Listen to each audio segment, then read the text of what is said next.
Right now, in the city you live in, you assume tomorrow will look like today. That's not naivety. That's just how humans function. On the morning of May 29th, 1453, the people of Constantinople assumed the exact same thing. The walls had stood for over 1,000 years. 1,000 years. No army had ever broken them by force. Not the Avars, not the Arabs, not anyone.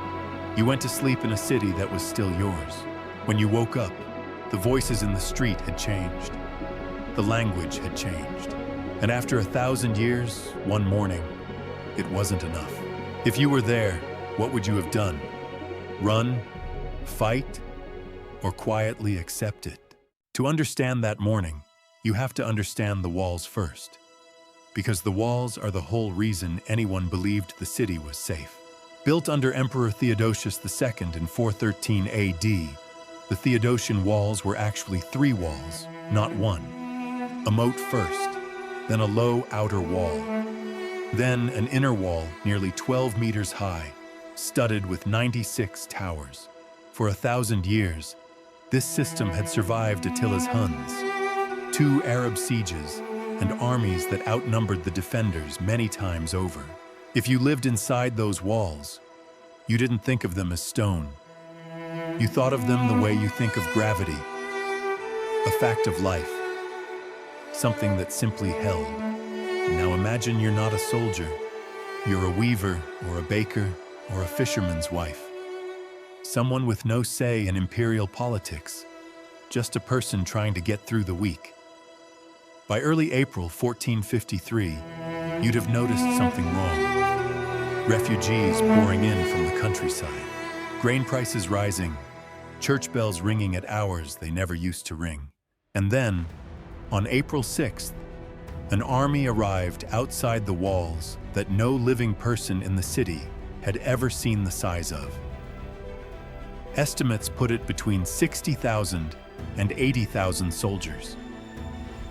Inside the walls, defending a city of roughly 50,000 civilians, there were fewer than 8,000 fighting men. You do the math. 10 to 1, maybe worse. Life inside a besieged city is not constant panic. That's the part historical footage never quite captures. Panic is exhausting, and 53 days is a long time to sustain it. So you adapted. You still baked bread in the morning, even as cannon fire echoed across the rooftops. You still went to the well. You still put your children to sleep at night, in a house that might not exist by the following week. Because what else was there to do? Not fear became background noise. It had to. Otherwise, nobody could have lasted 53 days at all. Here's what almost nobody talks about. The Sultan laying siege to your city was 21 years old. Mehmed II had been obsessed with taking Constantinople since he was a teenager. He studied siege engineering.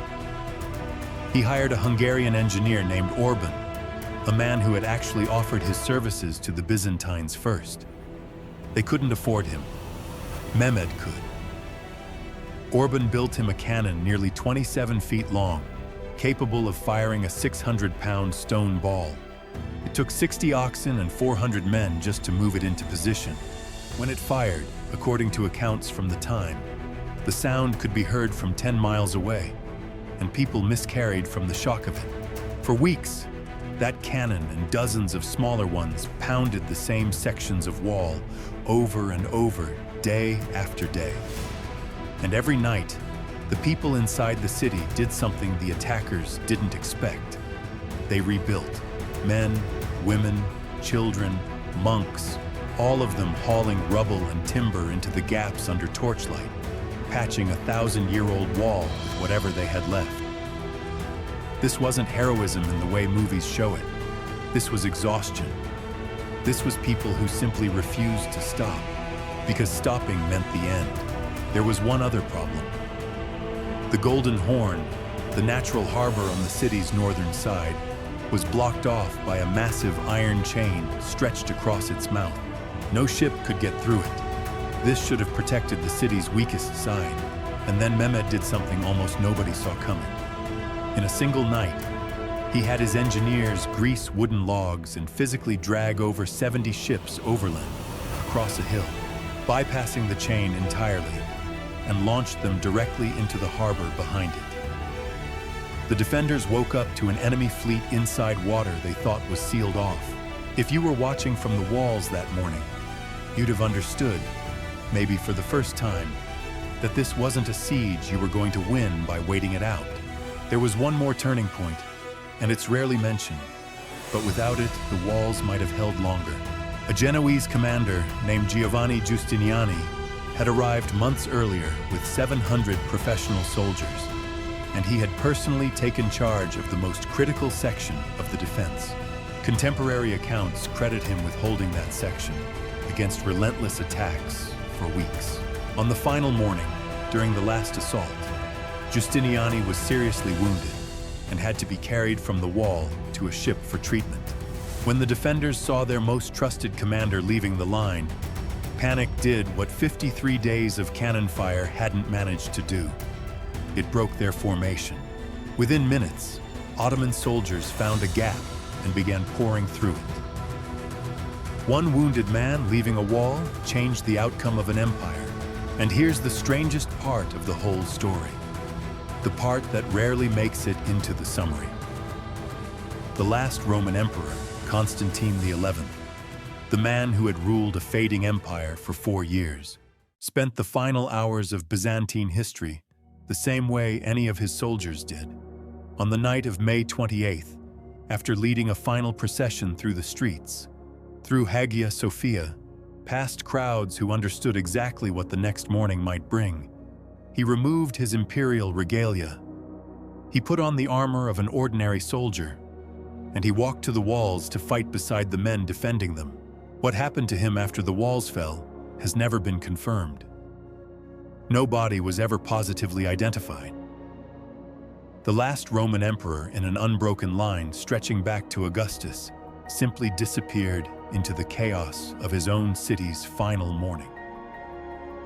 At dawn on May 29th, after 53 days of siege, the walls finally gave way near a section called the Kerkaporta, a small gate that may have been left unlocked. Ottoman soldiers poured through. Within hours, the defense collapsed entirely. If you were an ordinary person inside those walls that morning, here is what your choices actually looked like. You could try to reach the harbor and one of the few remaining ships, if you had money or connections. You could barricade yourself inside your home and hope the chaos passed you by. Or you could do nothing, because there was nowhere left to go. Contemporary accounts describe people crowding into Hagia Sophia, believing an old prophecy that an angel would descend and save the city at the last possible moment. The angel never came. What happened next was brutal, and historians don't sanitize it. Looting, enslavement, churches stripped bare. But here's what almost never gets said, and it matters. Mehmed II, the conqueror, entered the city later that same day, rode his horse to Hagia Sophia, and immediately ordered the violence stopped. He declared the city his new capital. He allowed the Byzantine population that remained to keep their property, their religion, their lives. Within a generation, Constantinople, soon simply called Istanbul, became one of the most cosmopolitan, populous cities on Earth again. The empire that fell that morning was replaced by one that would last another 469 years. So what actually happened to the city, and to you, if you'd lived through it? The truth is stranger than simple destruction. The city didn't die. It changed hands, and then it changed shape entirely. The language in the streets became Turkish. The great church became a mosque. Then centuries later, a museum, then a mosque again. The walls that failed that morning still stand today, in pieces, weathered but visible, if you know where to look in modern Istanbul. You can put your hand on stone that 1,000 years of history leaned against, and that, on one single morning, wasn't enough to hold. Every empire in human history has believed, right up until the moment it didn't, that its walls would hold. Rome believed it. Constantinople believed it for 1,000 years, which is longer than most civilizations have existed at all. And somewhere, right now, someone is living inside a system, a country, a certainty that feels as permanent as those walls felt on May 28, 1453. History doesn't send a warning the night before. It just sends a warning. And the only real question left is the one nobody inside those walls could answer either. If it happened to you, would you even recognize it was happening until it already had?